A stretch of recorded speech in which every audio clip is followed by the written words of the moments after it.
तो देखो बच्चों, आज हम स्टार्ट कर रहे हैं क्लास 7 के क्वेश्चन आंसर्स। जस्ट एक्सप्लेनेशन, मैंने ऑलरेडी आपके लिए क्वेश्चन आंसर्स अपलोड कर दिए थे अब ऑन माय यूट्यूब चैनल। आज हम बेसिकली इसका एक्सप्लेनेशन देखेंगे, जितने भी क्वेश्चन आंसर्स मैंने अपलोड किए हैं वन बाय वन एक बार एक्सप्लेन करते हैं। Let's start. सो हमारा जो फर्स्ट क्वेश्चन है that is what is a constitution and why do we need one. शायद आप लोगों ने 6-7 में ही पढ़ा होगा।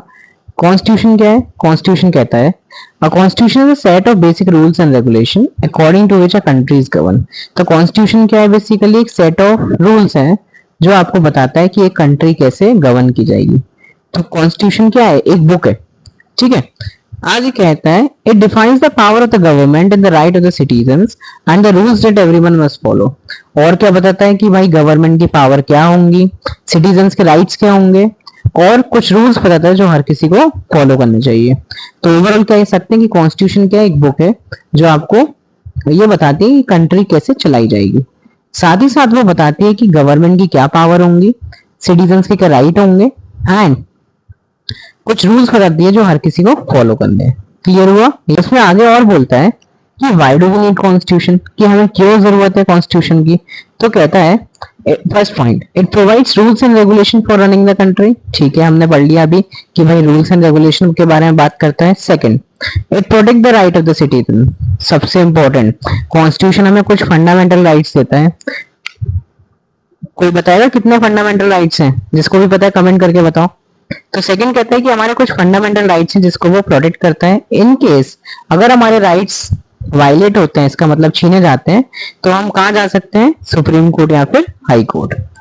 थर्ड पॉइंट कहता है it prevent the misuse of the power by the government. ठीक है, गवर्नमेंट बेसिकली उसको जो गवर्नमेंट को पावर दी है उससे बियॉन्ड जाके वो कोई भी काम नहीं कर सकती। अगर करती है तो उसका जो एक्ट है वो वायलेटेड बाय द लॉ होगा। नेक्स्ट है वो कहता है it ensure justice and equality for all. ठीक है, हर इंडिविजुअल को इक्वलिटी, इक्वल ट्रीटमेंट मिलेगा, साथ ही साथ न्याय मिलेगा। Last, it helps to maintain peace and unity in the country. Country में शांति बने रहे, यूनिटी बनी रहे, ये भी किसका काम है? हमारे कॉन्स्टिट्यूशन का। क्लियर हुआ? अगर कुछ समझ नहीं आया है तो एक बार पूछ सकते हैं।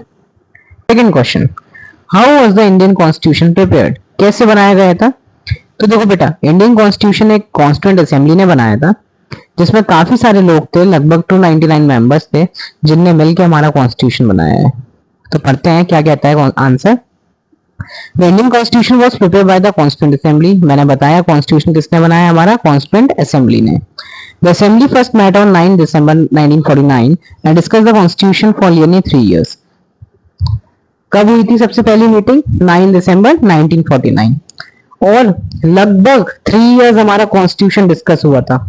एग्जैक्ट डेट, एग्जैक्ट टाइम जो हमें लगा था वो था 2 years 11 months and 18 days. Note down कर सकते हो आप लोग। A drafting committee headed by Dr. B.R. Ambedkar prepared the draft of the Constitution। तो हमारे जो ड्राफ्टिंग कमिटी मींस आखिरकार किसने लिखा था हमारा कॉन्स्टिट्यूशन? किसने ड्राफ्ट किया था? एक रफ ड्राफ्ट तैयार करा था डॉक्टर बी आर अम्बेडकर। तो ड्राफ्टिंग काफी सारी उस टाइम बेटा कमिटीज बनाई गई थी कॉन्स्टिट्यूशन को ड्राफ्ट करने के लिए। उसमें से एक कमेटी थी जिसका नाम था ड्राफ्टिंग कमेटी, जिसके चेयरमैन और हेड कौन थे? Doctor B R Ambedkar. After many discussions and debate the constitution was finally adopted on 26 November 1949 and came into force on 26 January 1950। काफी डिस्कशन हुआ, डिबेट हुए, 2 साल 11 महीने 18 दिन तक डिस्कशन चलता रहा, डिबेट चलती रही, और फाइनली जाके हमारा कॉन्स्टिट्यूशन कब बनके तैयार हुआ? 26 नवंबर 1949। लेकिन वो इन्फोर्स कब हुआ? 26 जनवरी 1950। अब यहाँ पे क्वेश्चन आता है कि भाई बन के तो 26 नवंबर 1949 को हो गया था, बट इन्फोर्स 26 जनवरी 1950 को क्यों आया? अगर इसका रीजन किसी को पता है, do let me know in the comment box.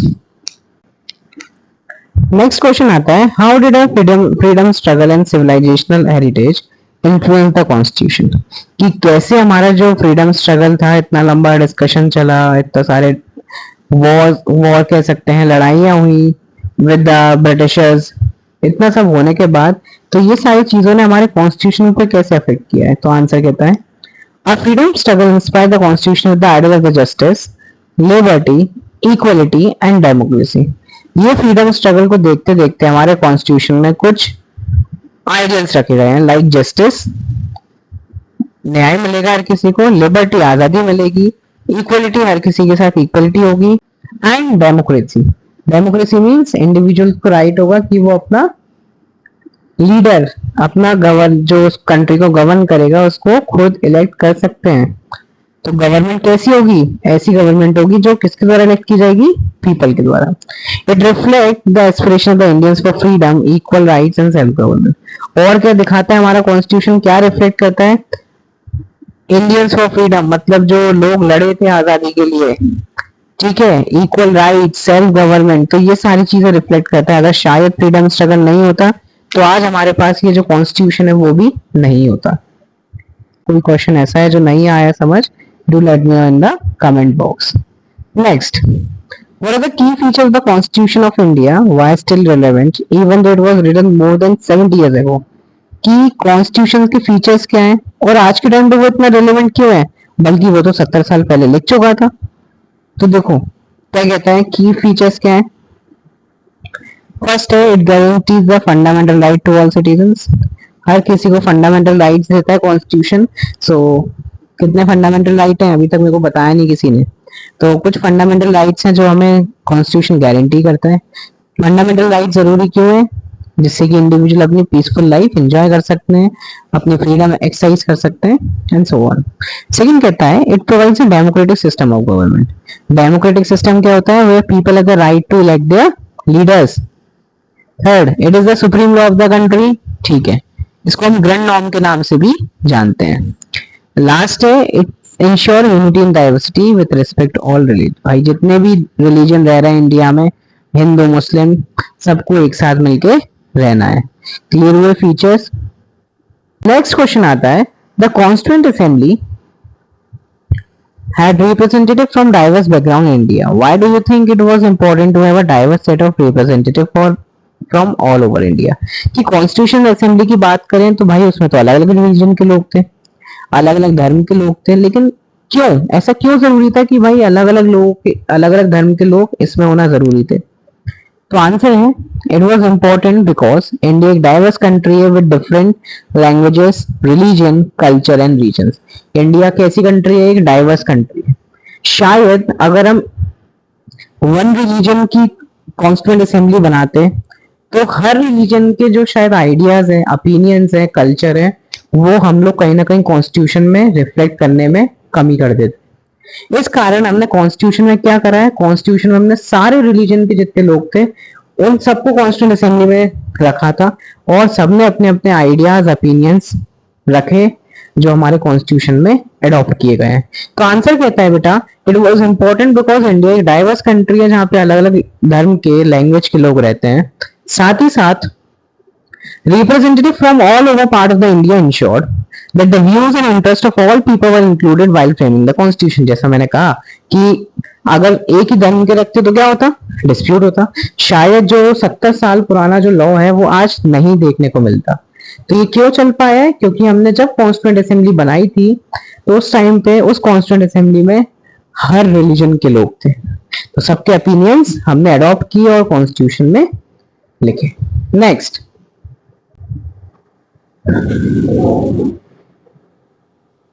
you have learned that India is the only country that provides universal adult franchise to its citizens from the beginning. Can you? Next question. You have learned that India is the only country that provided universal adult franchise to its citizens from the beginning. Can you explain why India did it? कि इकलौती India country है, इकलौती India है जिसने अपने citizens को कुछ right दिए, जिसमें सबसे बड़ा राइट है यूनिवर्सल एडल्ट फ्रेंचाइज।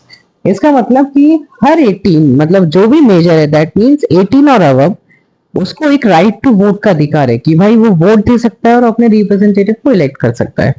तो ऐसा क्यों क्यों इंडिया ने ये राइट दिया? तो answer, India believe in democracy and equality. India किस पे विश्वास रखता है? डेमोक्रेसी। और डेमोक्रेसी क्या कहता है? डेमोक्रेसी कहता है कि हर सिटीजन को ये राइट है कि वो अपना लीडर खुद इलेक्ट कर सकते हैं। Therefore, all citizens were given right to vote regardless of their, ठीक है, तो हमने हर जो भी एडल्ट है उसको वोटिंग राइट दिया, भले ही वो किसी भी कास्ट का हो, रिलीजन का हो, जेंडर का हो, ठीक है।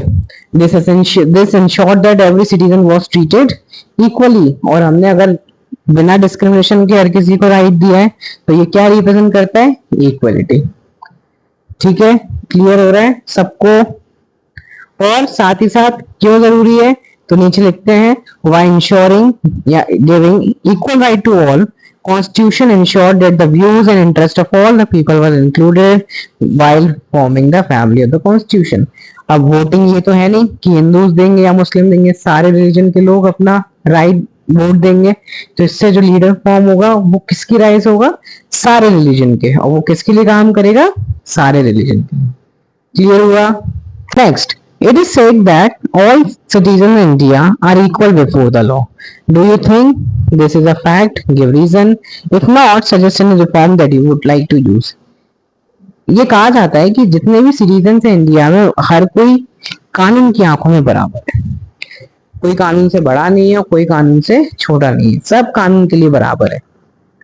क्या आप कहते सच में ये ऐसा है, तो कहता है yes, it is a fact. Constitution guarantee करता है equality before the law to all citizens. Constitution कहता है all person are equal in the eye of the law, article 14।